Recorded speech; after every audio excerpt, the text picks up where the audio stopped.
Good morning. With the help of Hashem, we are learning Yerushalmi Chala, Perek Aleph, Halacha Gimel. We're learning today Daf Yud Beis, and we left off on Daf Yud Beis Amud Aleph on the top line by the two dots, Rabbi Yechanan Amar.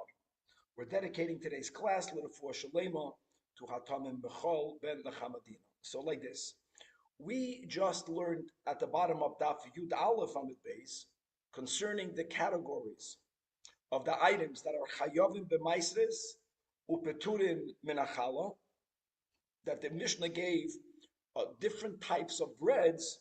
Obviously, they're going to be chayiv and challah because we're talking about breads that are made from the 5 grains. That means that they're chayiv and maisres midoiraisa according to all opinions. Peturim minachala because they are not classified as lechem. That's going to be the criteria. The first of these categories were sufganim, that the Gemara said sufganim is terikta, and terikta means sponge bread. And as we explained, it's a type of bread that's made from a dough that's very thin. It's a batter, not a dough. And therefore, when you bake it, it's filled with ear pockets. And we're going to call that sponge bread. So l'chayra, the Mishnah, not l'chayra, based on that, the Mishnah is saying that sufganim, that sponge bread, is exempt from challah. Yet, we're going to start today's daf by quoting Shitas Rabbi Yechanan that says that this sponge bread, this terikta, is chayiv in challah. And that has to be clarified because we are not going with any type of approach that Rabbi Yechanan is arguing with the Mishnah, or really what the Mishnah said is subject to a machlokes tanoim, and we're going to find another Tana that Rabbi Yechanan brings down in halach. It's not that way.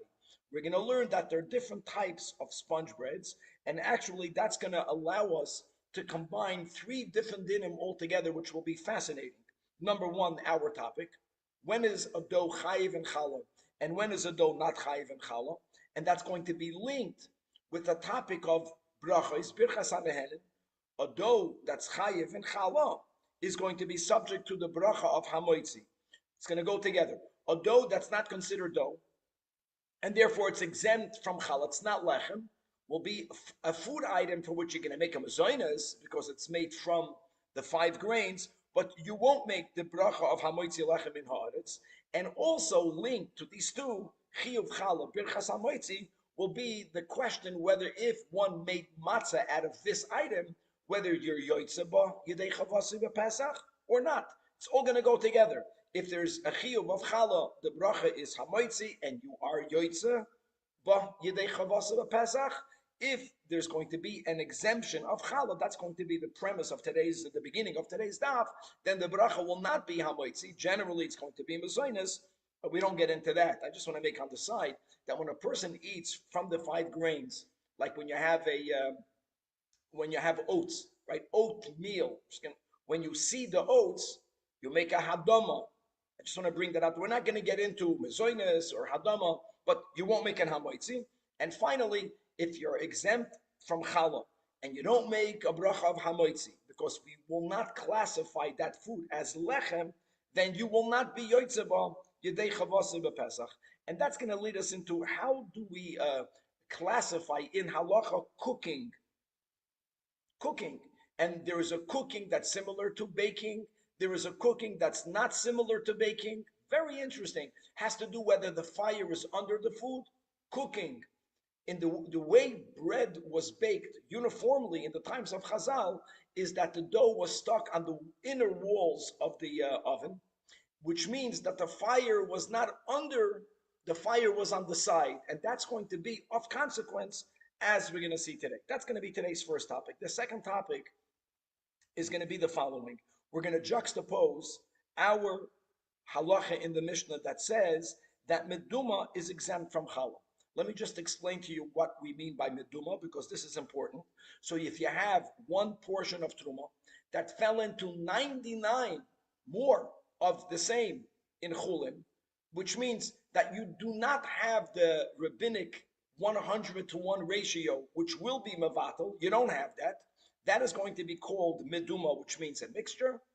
A non-kohen will not be allowed to eat any of it. Okay, that's a stringency midrabanan. And the Mishnah had a huge chiddush. The Mishnah says, now just like we learned yesterday, now we really get it. Truma is exempt from challah. That if you have meduma, so let's go back now to wheat. If you have one portion of wheat of truma that fell into 99 portions of that type of wheat chulin, so now you have meduma and you make flour. Since it's meduma, says the Mishnah, all of it is exempt from challah. Now that's a huge chiddush, because one would have argued, okay, a 1% of it should be exempt from challah. In other words, we're being machmer by saying a non-kohen cannot eat it. But the Mishnah takes that chumrah into a kula. Since it's meduma, since it has a status, so to say, of truma, well, it's exempt of challah. And that, let's hold on for a moment, and let's make a comparison to, and this is important, Chavra, I'm saying this now, we'll repeat it in the shir, but that's going to be the daf today. In Masechta Trumois, when we are speaking about the dinim of meduma, and then we're speaking about the din of bittul. When you have 100 against one, you have bittul. So there's a Mishnah that gives two cases that are similar, which is fig. Let's begin with the fig. You have one truma fig. It falls into 100 chulin figs, right? Bittul. Now remember, even though it's batal, remember, you can't eat the whole 101. Since one of this mixture began as truma, even though it's batal, midrabanan, because of gezel hashevet, we don't want the kohen from the tribe, the shevet of the kahuna, to lose out. You take any one of this mixture and you give it to the kohen, and then everything else is permitted to a non-kohen. That's the din of bittul. Now the Mishnah speaks about what were to happen if the fig of truma was black. Physically, it was a black colored fig, and the 100 chulin figs weren't all black, some white, some black. You would think that since you don't have 100 black chulin against the one black truma, there would be no bittul. Rabbi Yeshua is very lenient, and he says since the sum total is 100, you have the ratio when it's batal. Same case, similar case, you have a pressed cake of figs or dates of truma, small. It falls into 100 pressed cakes of chulin. But the 100 pressed cakes of chulin are not all small. Some of them are big, some of them are small. Same din, says Rabbi Yeshua, since at the end of the day, one fell into 100, it's batal.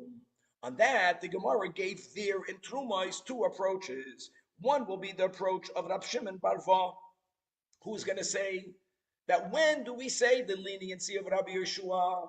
Only if, let me go to the case of black, same thing will be with the big and small.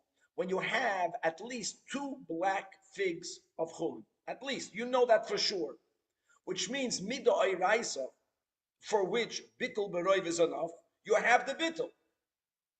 That is why Rabbi Yeshua is allowing himself to be lenient, that even though midrabanan you have to have 100 against one, you have the 100, but some of them are black, some of them are white, at least you had a bittul on a biblical level. Same thing with the cakes. You need to know, vadai, that you have two small chulin cakes, vadai. Some big, some small. Two are for sure chulin small. That is where Rabbi Yeshua is lenient. Now, the other approach there in Trumais is of bar pedoya.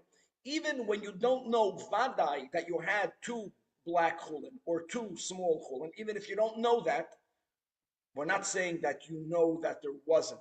That won't work either. Even if you don't for sure know that there was bittul beroiv midoy raisa, Bar Padoy explains Shitas Rabbi Yeshua that since if you were to crush them all together, all of the figs would end up with the same type of color. In other words, if you have all of the figs together, then it's not black and white, it's gray. If you have the big and small, if they would be crushed together, try to mish together, there would be one big glob of pressed figs or dates. So therefore, we don't even need to have this pshat that you needed, that it was vadai batal beroiv midoy raisa. That's what we had in Trumas. Now coming back to our Mishnah, in our Mishnah we're speaking about not the ratio of 100 to 1, a ratio of only 99 to 1, in which our Mishnah, without an author, is saying a meduma, all of it is exempt from chalom. So there's going to be a machlokes between Rabbi Yechanan and Eish Lakish, whether there has to at least be, in our case, roiv truma. No, perhaps to be lenient and to say that the entire meduma is exempt from challah is only because midoi raisa, at least you have roiv truma. Truma is exempt from challah. Midoiraisa, all of it is considered truma. Even though midrabanan you don't have the ratio that is needed for bittul pseder, but since it's taka batul midoiraisa, it's all truma. That's why you could be lenient. But what will happen if you're going to have 99 portions in our case of chulin, 99 portions of chulin, only one portion of dough or wheat grain of truma. It's still meduma, but midoiraisa it was batal beroif. Then you will not be allowed to be lenient by exempting it all from challah. That's a machlokes between Rabbi Yechanan and Ish Lakish, and what the Gemara is going to show us in today's daf, that both Rabbi Yechanan and Ish Lakish reject Rab Shimon bar Vaz's explanation of Rabbi Yeshua, which would mean, the Gemara doesn't say these words, but the Gemara does bring Bar Padoya, that they will embrace Bar Padoya's explanation. That's going to be today's daf. It's a wow daf. And Chevra, let's go right away inside. Again, daf Yud Beis Amud Aleph, all the way at the top line. So the first topic is the Sufganim, and the second topic is this correlation between Masechtas Chala and the Mishnah Shitas Rabbi Yeshua in Masechtas Maaseh. The Mishnah said that sponge cake, if Sufganim means sponge, not cake, slicha, sponge bread, that Sufganim chayavin b'maislis upeturim benachala. It's a Mishnah. Comes along Rabbi Yechanan and he says, Tirikta, the Gemara just said on Daf Yud Aleph Amud Beis, that Sufganim is Tirikta. The Mishnah on that said, Peturim benachala. Says Rabbi Yechanan, no, Chayev is bechala. And don't worry, the Gemara will show you how Rabbi Yechanan is not arguing with the Mishnah. Or wait, for that we have to come to the end of this. And Rabbi Yechanan says something else, like we spoke out in our intro, that the three dinim will be connected one to the other. The obligation or the exemption of challah, whether the bracha is hamoitzi or other brachas, whether you can be yoitze ba yedei chavasa b'pesach, they all travel on the same track. That since Tiriktas chayev is b'challah, in other words, it has a din of lechem. Therefore, v'oimer olav, what bracha do you make on bread? Yaakov Machnik knows hamoitzi lechem in haaretz. And if someone made matzah from this type of sponge bread, all connected, so says Rabbi Yechanan. Argues Reish Lakish, no. He argues, and therefore he argues with all three. Now it sounds like Rabbi Reish Lakish is saying what the Mishnah says. So the Gemara won't have to explain his opinion. That's what the Mishnah says. And therefore, because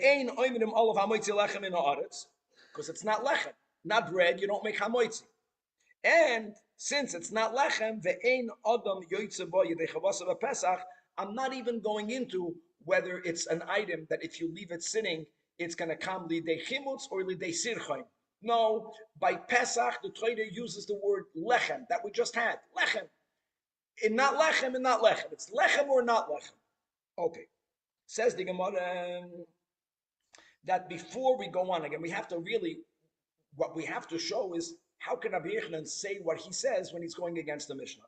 Prior to getting there, the Gemara is going to point out that there is a very similar machlokes between Rabbi Yechanan and Reish Lakish that were actually taught together.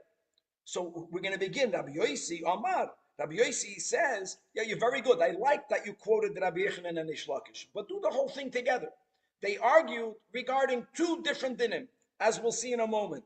One is Tirikta and one is something related. Not only related, one is going to be the source of this machlokes. So first he repeats what we already know. That Rabbi Yechanan Amar, he's quoting what we just said, Tirikta is chayev is bechala, and v'oimer olav hamitzalachem in haaretz, and v'adam yoytze bo yedei chavasa b'pesach. Rab Shimon ben Lakish Amar, he agrees with all three. Tirikta is not chayev in chala. Ve'ein oimer olav hamitzalachem in haaretz, ve'ein adam yoytze bo yedei chavasa b'pesach. So far, shkoyach. Rabbi Yosi didn't add anything, but now the Gemara is saying that Rabbi Yosi, when Rabbi Yosi would give over this machlokes, Amar choyri, add an aleph, like another machlokes, and the second machlokes is really the root of the first machlokes. In other words, we're going from the outer to the inner, and that is like this. Rabbi Yechanan Amar. The way ovens were built, as we spoke out in our intro, was that the fire was in the floor, in the middle of the oven, and when you wanted to bake bread, you would place on the inner wall of the oven all around you would stick on the pieces of dough, and you would leave it there until it's baked, which means that the fire was not directly under the dough, dafke not under the dough. The fire is coming from the side. So says Rabbi Yossi, quoting Machlekes number 2, the root Machlekes kol shehaur mahalach tachtov, when an item is being, so to say, baked, but I don't care if you call it baked or call it fried or call it cooked, but it's being done in a way where the fire is underneath it. And halachically, therefore, we're going to call it fried. And that would be, you take a dough, you put it in a frying pan, and you put the frying pan on the fire. That's the meaning of kol shehaur mahalach tachtov. L'Rabbi Yochanan, it's not consequential. What's the difference? Fire under it, fire on the side of it. Makes no difference. Still, chayav and challah, and therefore again invited v'oimer olav hamoitzi lechem in haaretz, and v'yoytze b'yedei chavasa b'pesach. But Rab Shimon ben Lakish Oimar, no. That is the cutoff. That's the criteria of bread versus non-bread, or the criteria of baked versus cooked. What will make it deemed baked? The fire is not underneath it. Kol shehaur mahalach tachtov. Anytime you have an item made out of the 5 grains, you have the same dough. It's not about the ingredients. It's not about the raw material. It's how you processed it from its raw state into its ready state. That if it was done in a way where the fire was placed underneath it, then, which means we're going to call this fried. Amazing. In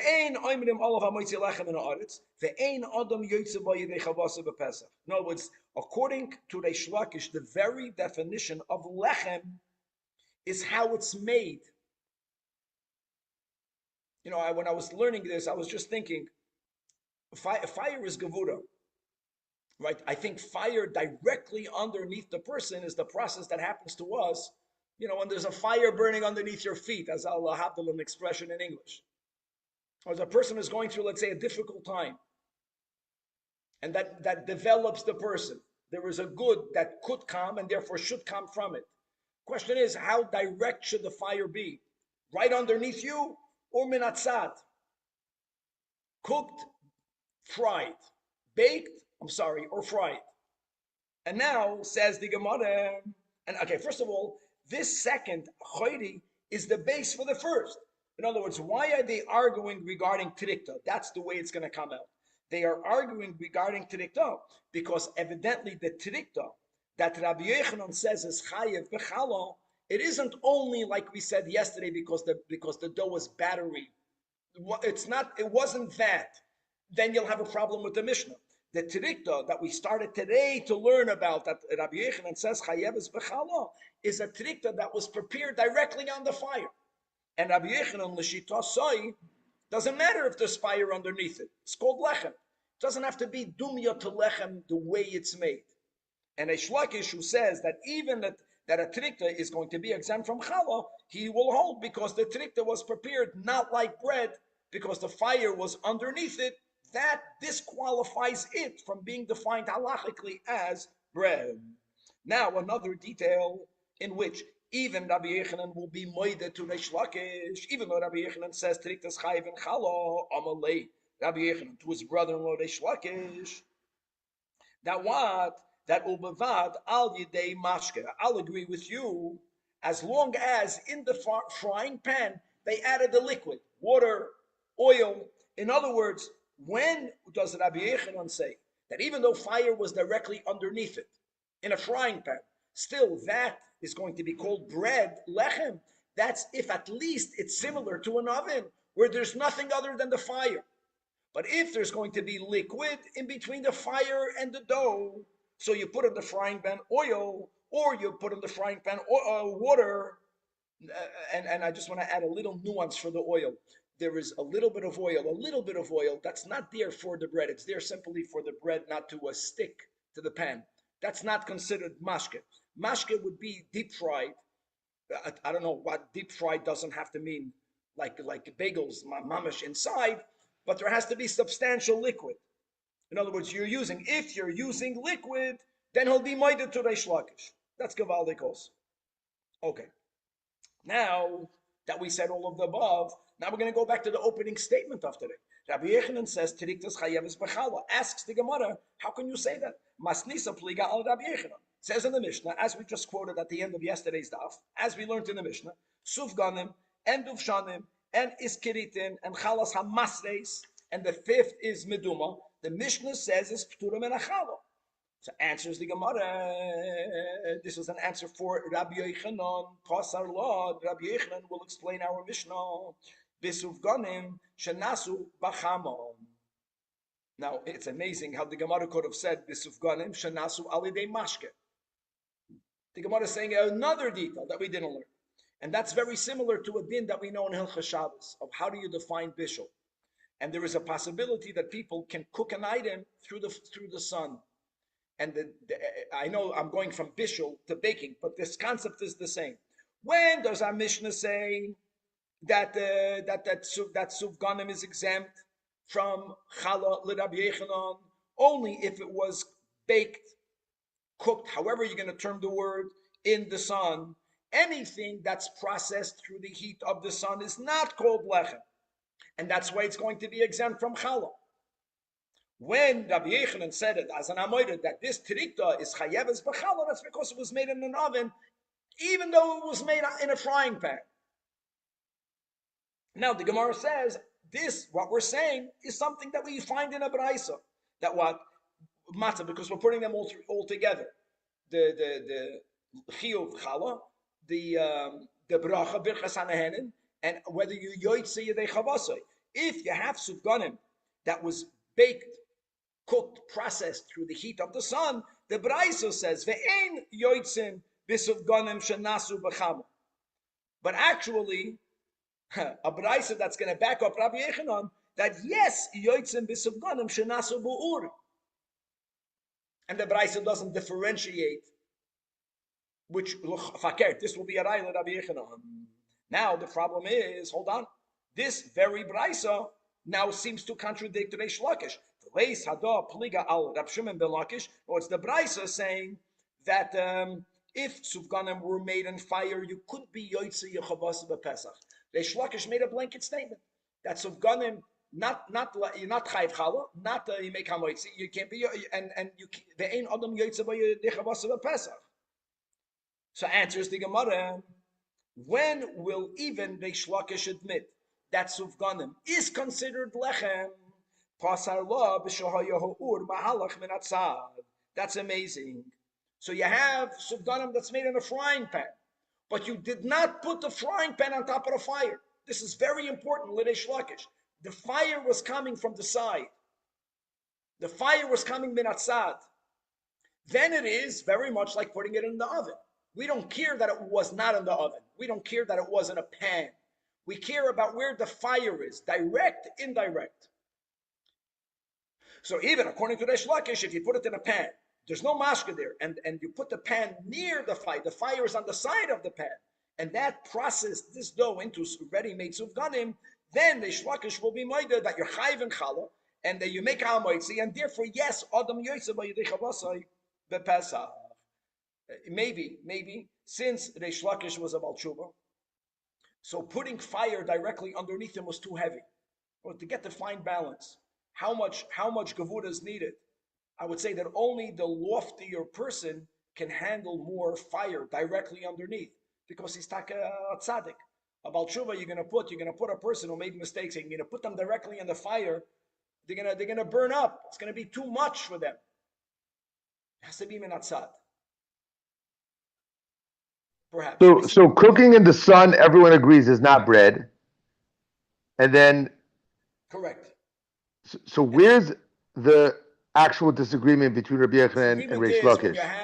When you have this type of batter that was put in a frying pan, that was put on the fire, it wasn't submerged in oil. You did not use water to also cook it. It was put on the fire. According to Rabbi Yechanan, that's considered lechem. According to Reish Lakish, part of what makes lechem is dafka when the fire is not directly underneath it.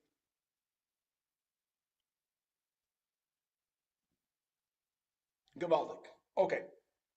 And now we're moving on to today's second topic. So Nachal, just quickly reviewing.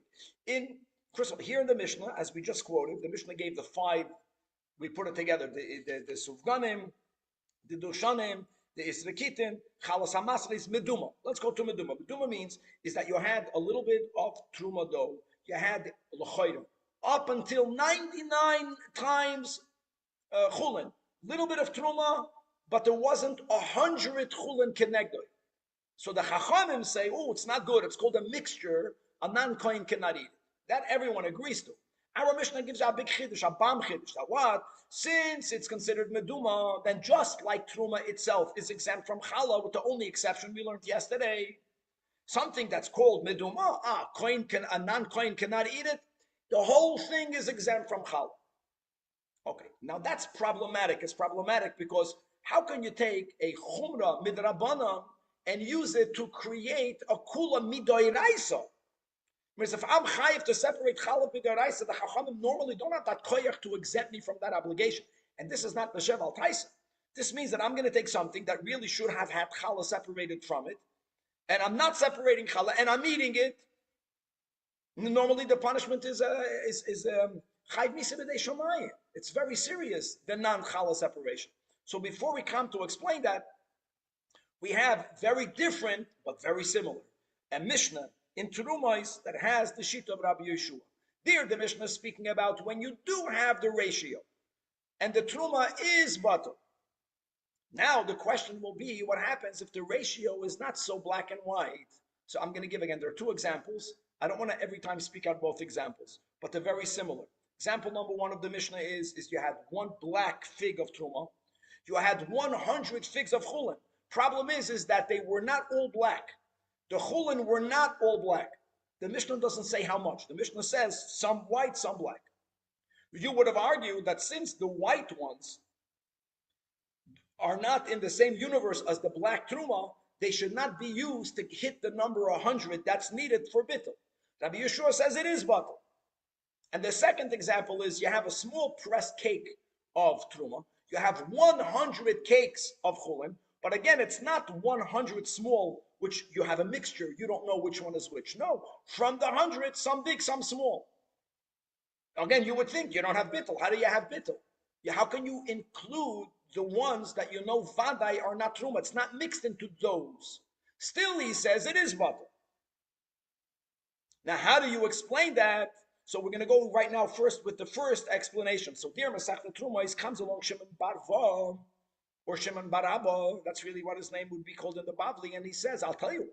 Because the case of Rabbi Yeshua is when you know for sure that there were two black figs of chulin. You know for sure that there were two small cakes of chulin, which means that on a biblical level, you have bittul. The Chachamim were the ones that came up with, you have to have a ratio of 100 to 1. So if the Chachamim are being machmer, the Chachamim can be lenient. It's still a chiddush. That's Shimon Bar Va. So says the Gemara, Mileihoin the Rabbanan, from the argument that we're going to have now between Reb Shimon ben Lakish and Eish Lakish, how to explain our Mishnah. Why is it that in our Mishnah, if you have Meduma, how can you say all of it is exempt from Challah? What are you talking about? 99 Chulin and 1% Truma, all of it is exempt from Challah. How? Because the Chachamim were machmir by saying a non-kohen cannot eat it. So what? And for that to exempt the Chi of Doiraisa, so there was a back and forth. Whichever side you'll go with, it's amazing. Both Rabbi Yechanan and Eish Lakish, it's clear that both of them argue with Rab Shimon Bar Va's explanation of Shittas Rabbi Yeshua.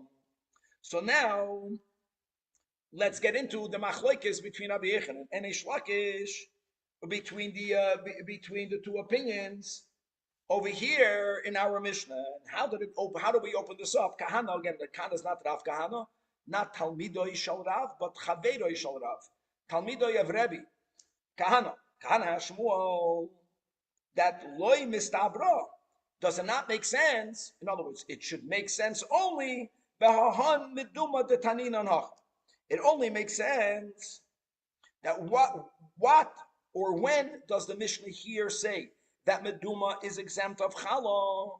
Can't be in any case of meduma. It only makes sense, says Kahana, sheruba truma. In a case where you have a mixture of truma and chulin.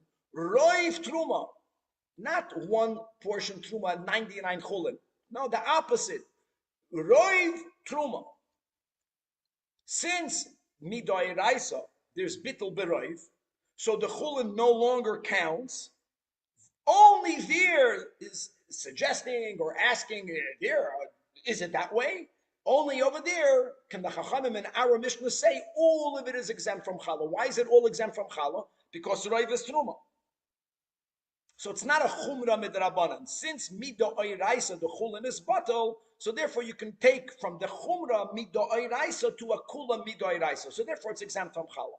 Masha enkin, where you don't have roiv truma, is asking or suggesting kahana to Shmuel, then even though, yes, it's all meduma, but you can't say it's all exempt from challah.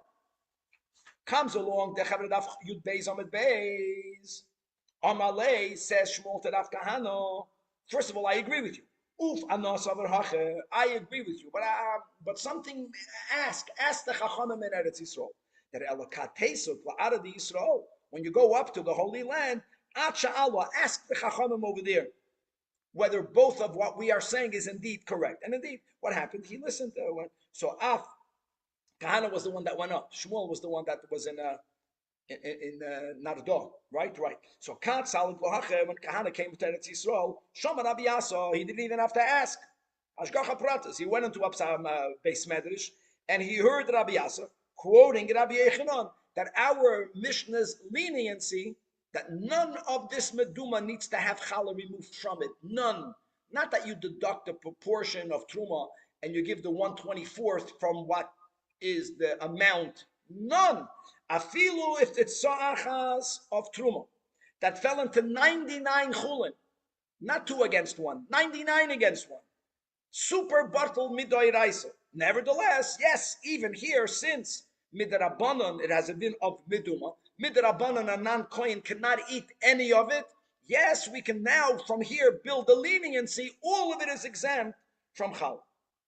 Now, what's the rationale behind Rabbi Yechanan? We'll get in a moment. But the first thing the Gemara has to show you is how this relates to, like we quoted, to Shimon Bar Vaz's insight into Shitas Rabbi Yeshua in the Sechtes Maisos.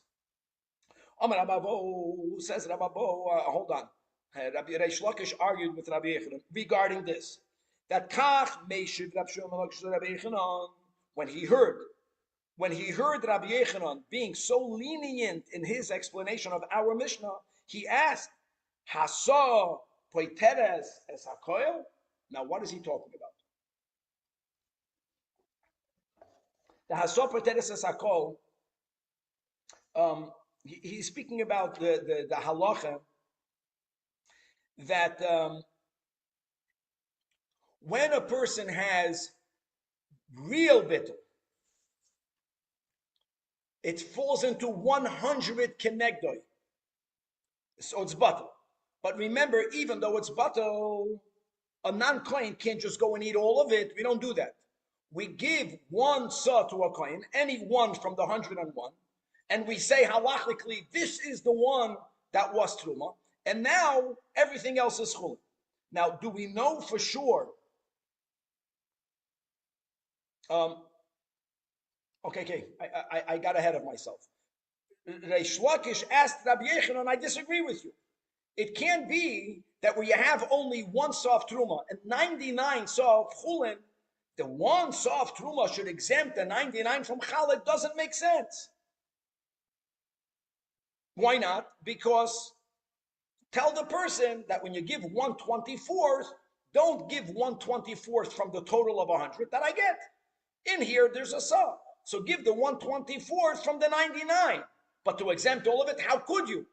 In other words, according to Reish Lakish, when does our Mishnah say meduma is patem and achala?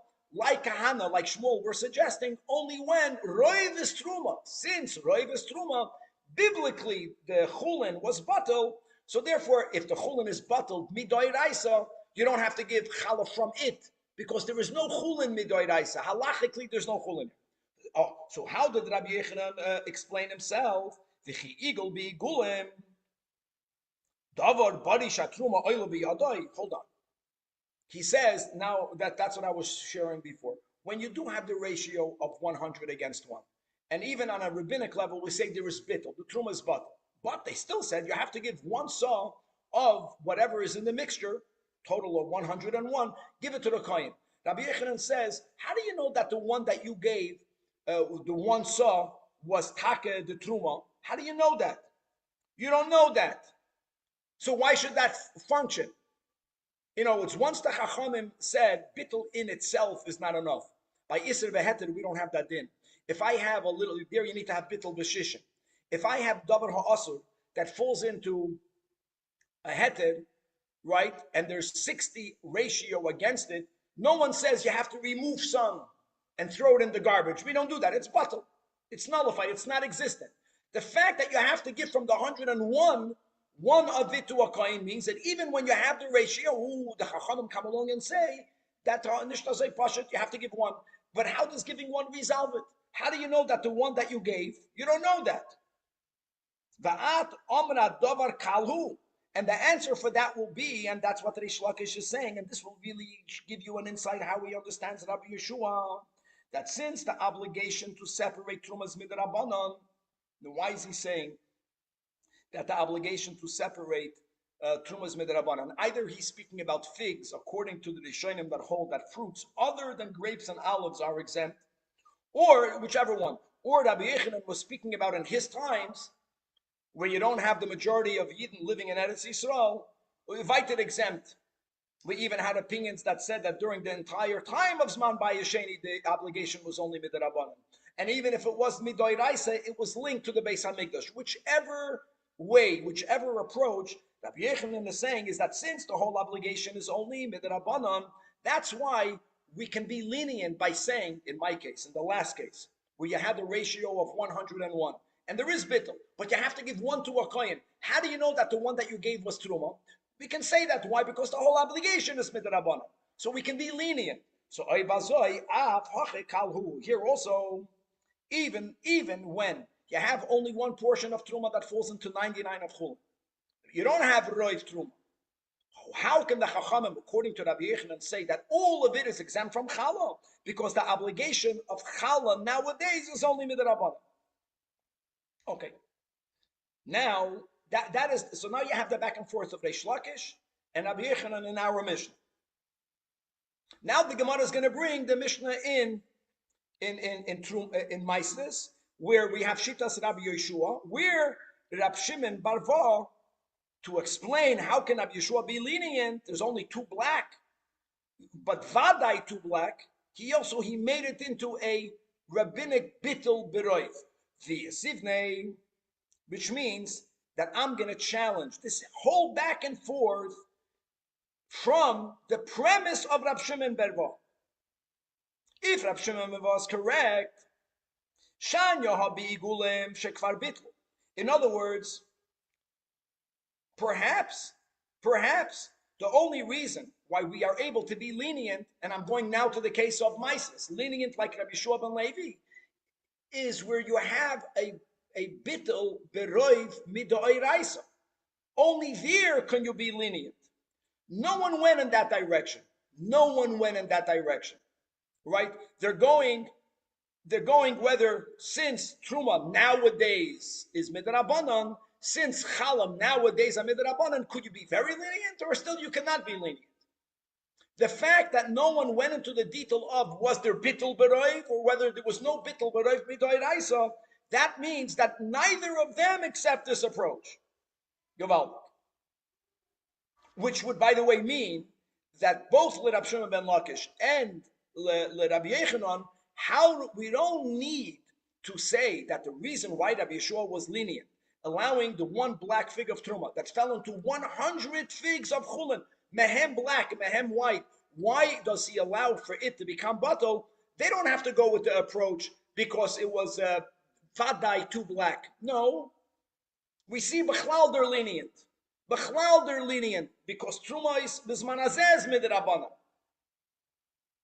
That now, is that enough? No, that's not going to be enough. We're going to go to Bar Padoya.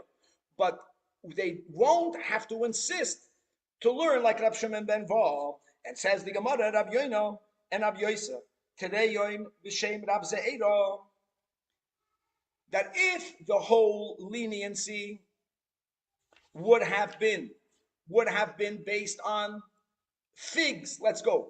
Figs are only chayiv midrabanan to be tithe.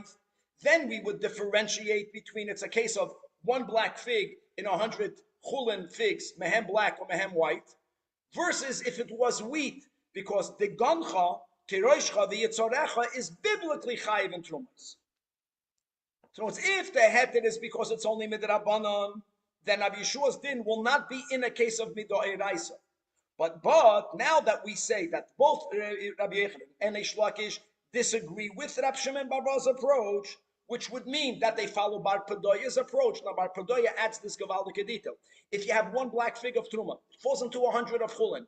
I don't know how many black and white. I don't know. It's a mixture. I don't even know for sure that there were two black. Could be not.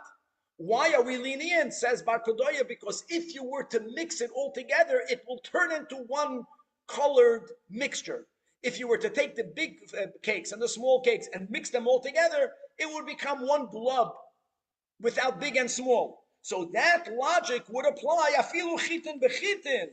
Since if you would be toichen, if you would grind them all together, you would have the ratio. So therefore, you can be lenient. Now again, why would be toichen or mated? But you weren't toichen yet.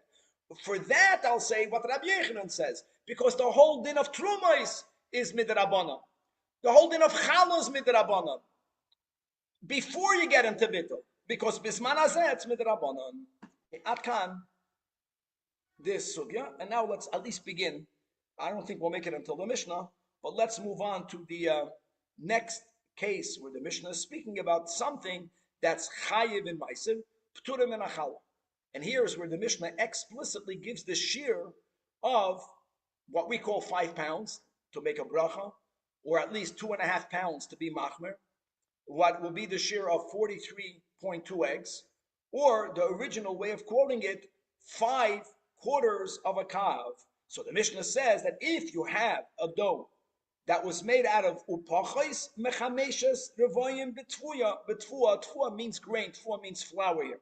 Means if you began, before you put the water in, you had flour that was less than 5 roiva hakavs, even though it's an item that you'll be chayiv to be toirim uma'aser, but you'll be exempt from giving challah. You don't have to make hafrashas challah. Now, Omar Rabbi Avino. We're going to go with the first version of Rabbi Avino here on Daf Yud Beis. From our Mishnah, you see, Hada Amra Kishahoyu Pachais Mechameshes Revoyim. The Mishnah says clearly that if you have less than 5 Revoyim, you are exempt from Challah. What does that imply? That if you have exactly 5 Revoyim, Avalim Hoyu Chameshes Revoyim Mitzum Loi Beda means the exemption of the Mishnah will not stand. Now, what's the chiddush of the Gemara? What is Rabbi Avina saying? You have to know Mishnah. So in Masechta Seduyos, there is a machlokes between the Tana Rabbi Yossi and the Chachamim. The Chachamim indeed hold that what's the shear? That's machayiv challah, 5 revoyakav. Rabbi Yossi there says that the minimum measure is 5 revoyim and a bit. In other words, Rabbi Yossi says befeirish that if you have exactly 5 revoye hakav, you also are exempt. That's a Mishnah in Aduyos. So according to the first version, that we'll leave it with that today, Rabbi Avina is saying, from our Mishnah we see that we reject Shitas Rabbi Yossi. Don't forget, Rabbeinu HaKadosh didn't even bring Shitas Rabbi Yossi. It's like he's paskening. No, it's not 5 and a bit, it's 5. And that's the cutoff point. If you have less, you are exempt. If you have more, you're going to be chayiv. The Gemara and Daf Yud Gimel, we'll leave it for tomorrow, God willing, will say another version of what Rabbi Avina was saying. That Rabbi Avina was not talking about our Mishnah over here. He was speaking about something of this topic, but something not directly connected to our Mishnah. And with that,